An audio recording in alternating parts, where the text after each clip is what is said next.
বাংলাদেশের অধিকাংশ যৌথ ব্যবসাগুলো কিংবা অংশীদারিত্ব ব্যবসা কিংবা বলে যৌথ মূলধনদারি ব্যবসাগুলো যেগুলোকে বলা হয় একক ব্যবসা না, পাঁচজন ছয়জন সাতজন আটজন দশজন বা একটা নির্দিষ্ট পরিমাণ লোক দ্বারা একটা ব্যবসা পরিচালনা করা হয়, তখন বেশিরভাগ ক্ষেত্রে এই যৌথ ব্যবসায়ীগুলো বা যৌথ মূলধনদারি ব্যবসাটা বা যৌথ ব্যবসা একটা সময় ভেঙে যায় বা ভেঙে যাওয়ার উপক্রম হয়, কখনো কখনো ভেঙে যায়, একেবারে নিঃশেষ হয়ে যায়।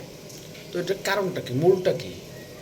বিভিন্ন রকমের বিভিন্ন সূত্র মতে বা বিভিন্ন অ্যানালাইসিস বিভিন্ন রকমের মানুষের তথ্য মধ্যে দেখলাম যে সবচেয়ে বেশি পরিমাণ যেটা হয় সেটা হচ্ছে ভুল বুঝাবুঝি আর নিজের স্বার্থসিদ্ধির কথাবার্তা কিংবা নিজের স্বার্থসিদ্ধ হাসিলের জন্য ইগো, ভিতর থেকে একটা ইগো আসে যে আমি 5 লাখ টাকা দিলাম, আবার আমি পরিশ্রম করি, আমার দ্বারা সব হচ্ছে। এই যে প্রচারটা, এই ইগুর প্রচারটা একটা সময় অন্য অংশীদারিত্বের হার্ট করে।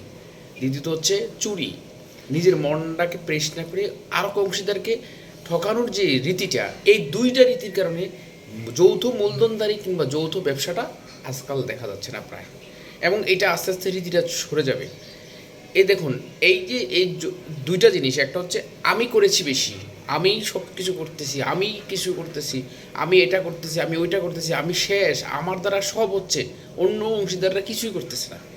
এই যে হার্টটাকে, ইগোটাকে হার্ট করার জন্য বা এই একটা এই কী বলবো, নিজের ইগোটাকে বাড়ানোর জন্য এইসব কথাবার্তা প্রচার করাটা, এই প্রচারটাই একটা সময় এই যৌথ ব্যবসাটাকে নষ্ট করে দিচ্ছে। দ্বিতীয়ত হচ্ছে যে আপনি আপনার ভিতরটা থেকে পরিষ্কার করতে পারতেছেন না। আপনি ভাবতেছেন যে আমার এই বেশি পরিশ্রমে আমি কম বেতন পাচ্ছি বা আমি কম বেতন নিচ্ছি বা অংশীদারিত্ব কম নিচ্ছি, ও ঠিকই তার টাকা যা পরিমাণ দিয়েছে কিন্তু শ্রম দিচ্ছে না, সে কিন্তু সমান লেভেলে টাকা নিচ্ছে। এই যে মন মানসিকতা তার ভিতরে তৈরি হচ্ছে, এই কারণে যৌথ ব্যবসাটা আজকাল উঠিয়ে যাচ্ছে এবং যাবেই। শুধু বলবো যে ব্যবসার ক্ষেত্রে তারা ফ্যামিলির ক্ষেত্রে আসুন, যারা বড় আছে, মনে করেন 4 ভাই 5 ভাই 3 ভাই মিলে একটা পরিবারের সদস্য, এই ভাইদের মধ্যে যারা সবচেয়ে বড় থাকে তাদের একটু দায়িত্ব বেশিই থাকে। এখন ওই তারা দায়িত্ব পালন করতে গিয়ে জোরে সোরে মানুষের সামনে এমনভাবে উপস্থাপন করতেছে যে ছোটো ভাইরা কিছুই করে নেই, আমি সব করছি। আরে ভাই, একটা কথা বুঝুন, শূন্যস্থান আল্লাহ তাআলা কখনো পূরণ রাখেন না, কাউকে না কাউকে দিয়ে এই স্থানের দায়িত্ব দিয়ে দেন।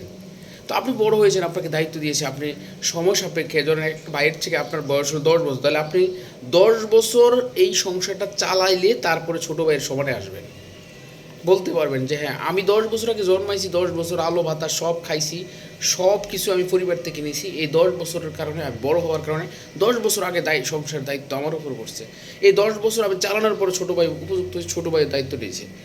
এইভাবে যদি আপনার কন্ট্রিবিউটর সিস্টেমটা না করেন, তাহলে তো আল্লাহকে বলতে হবে যে সব ভাইদেরকে একদিনে জন্ম দিবেন কিংবা সকল মানুষের মন মানসিকতা একরকম করে দিবেন।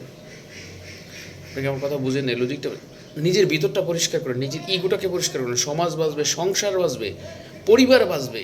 প্রত্যেকটা পরিবার খান হয়ে যাচ্ছে শুধু এই ইগোটার কারণে, প্রত্যেকটা পরিবার নষ্ট হচ্ছে শুধু এই ইগোর কারণে। সমাজ বাঁচবে, সংসার বাঁচবে।